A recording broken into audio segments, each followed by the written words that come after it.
la démocratie en Afrique et l'essor du développement pour l'Afrique passe par l'acceptation par nous-mêmes Africains des principes que nous avons adoptés collectivement nous-mêmes. Panafricanistes, Africains de la diaspora, mais aussi acteurs de développement sur le continent, doivent converger sur cette acceptation des principes communs que nous avons adaptés. Si nous voulons que l'Afrique triomphe de la difficulté face au développement, aux injustices, à la corruption et puis à tout régime autoritaire.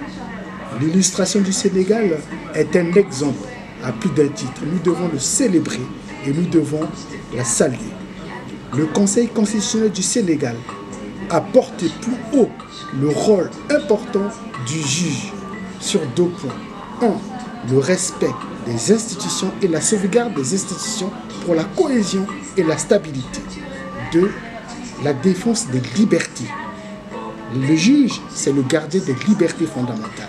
Et c'est pour ça, dans toutes les constitutions, il est marqué de manière formelle et solennelle l'indépendance de l'autorité judiciaire.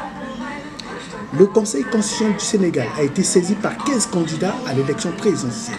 Et sur la forme, la requête des 15 candidats a été acceptée dans la mesure où c'est le Conseil constitutionnel qui est le juge par excellence de l'élection présidentielle.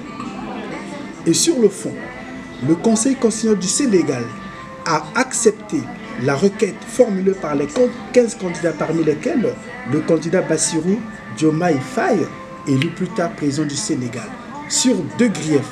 Premièrement, que le Conseil enjoigne aux autorités administratives du Sénégal d'organiser les élections ou d'ordonner la poursuite des opérations électorales. Deuxièmement, que le Conseil constitutionnel constate la carence des autorités qui n'ont pas pu convoquer le corps électoral et que si jamais il n'y a pas élection, à la fin du mandat du président Macky Sall, président en exercice, que le Conseil constate cela et permette la poursuite du processus des mécanismes démocratiques, c'est-à-dire la présence par intérim. Et sur le fond, le Conseil a décidé, premièrement, que les autorités administratives du Sénégal ont été 40 quant à fixer la date de l'élection présidentielle dans les délais résolus. Et pour cela, le Conseil, pour suppléer à cette carence, a fixé la date de l'élection au 31 mars, comme nous l'avons constaté.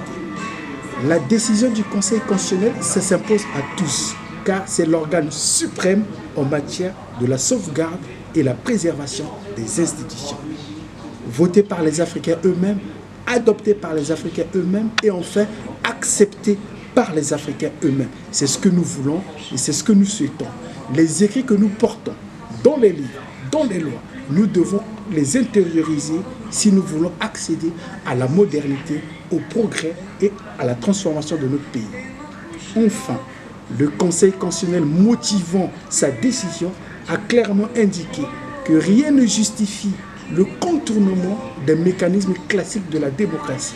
Rien ne justifie le report d'une élection importante pour des motifs d'union nationale ou de dialogue politique. Car dialogue politique ou conférence des partis crée une situation supra-constitutionnelle et ce qui entraîne de la confusion des troupes dans le pays. Donc, la sauvegarde de la démocratie et puis l'élan du développement de l'Afrique passe par le respect de l'autorité de la chose jugée. Et la décision du Conseil constitutionnel du Sénégal aujourd'hui donne un exemple très important pour l'Afrique que nous devons suivre, que nous devons saluer comme nous avons toujours accompagné les grands mouvements.